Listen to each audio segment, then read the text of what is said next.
AI is the most powerful technology humanity has ever created, but it will probably most likely lead to the end of the world. परस्पर विरोधानं भरलेलं आणि ठासून बारूद असलेलं हे वाक्य आहे सॅम ऑल्टमनचं, ओपन एआयच्या निर्मात्याचं. या सरत्या पावशतकाच्या उत्तरार्धात सॅम ऑल्टमनचा या जगाच्या पटलावर उदय झाला. सॅमनं ओपन एआयचं जे जग निर्माण केलंय त्यासाठी प्रतिसृष्टीचा निर्माता म्हणून पुढची अनेक शतकं त्याचं कौतुकच होत राहील. मात्र त्याच वेळेला कदाचित एक महासंहारक तंत्राचा उद्गाता म्हणून सुद्धा त्याचा राग सुद्धा केला जाऊ शकतो.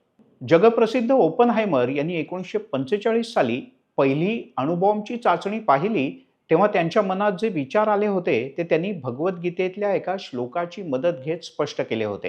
ते म्हणाले होते, I am time destroyer of the worlds engage in annihilating all beings.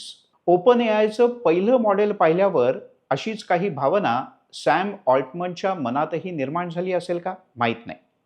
पण आपण जे काही निर्माण करतोय ते अमृत आहे आणि हलाहल सुद्धा, हे मात्र त्याला पक्क माहीत होतं आणि माहीत सुद्धा आहे.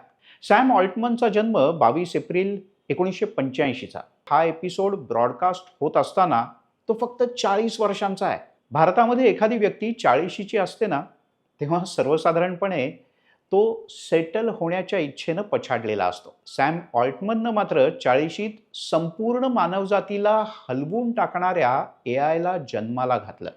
सिलिकॉन व्हॅलीची जितकी म्हणून महान अपत्य आहेत ना, मग तो मार्क झुकरबर्ग असेल, बिल गेट्स असेल किंवा गुगलचे सर्जी ब्रिन, लॅरी पेज असतील, या सगळ्यांच्या हाती वयाच्या 7व्या-8व्या वर्षी पर्सनल कॉम्प्युटर आला होता आणि तो सुद्धा ॲपलचा मॅकिस्टॉन. सॅमची आई डर्मोलॉजिस्ट होती आणि वडील इस्टेट ब्रोकर. म्हणजे घरात फार सायंटिफिक टेम्परामेंट किंवा टेक्नॉलॉजिकल टेम्परामेंट होतं असं अजिबात नाही, जे गुगलच्या सर्जी ब्रिन आणि लॅरी पेजच्या घरात मात्र नक्की होतं. वयाच्या 8व्या वर्षी सॅमनं थेट कोडिंग शिकायला सुरुवात केली आणि त्याला कम्प्युटर हार्डवेअरमध्ये तितकाच रस होता. कोडिंग ही एका अर्थाने एक नशाच आहे. आपण काहीतरी सांगतोय आणि समोरचं मशीन त्या आदेशानुसार काम करतंय हे पाहण्याचा आनंदच वेगळा असतो.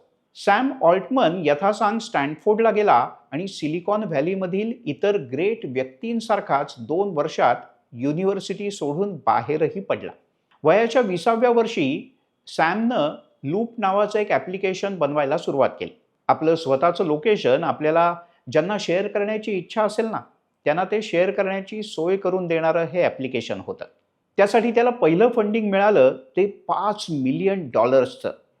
मंडळी लक्षात ठेवा, त्याच्या 1 वर्ष आधी हॉवर्ड विद्यापीठातून बाहेर पडलेल्या मार्क झुकरबर्गला फक्त $अर्धा मिलियन फंडिंग मिळालं होतं.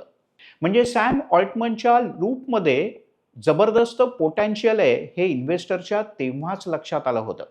तरीही फेसबुक जितकं आणि जसं फोफावत गेलं ना, तसं लूप काही फोफावलं नाही हे खरं आहे.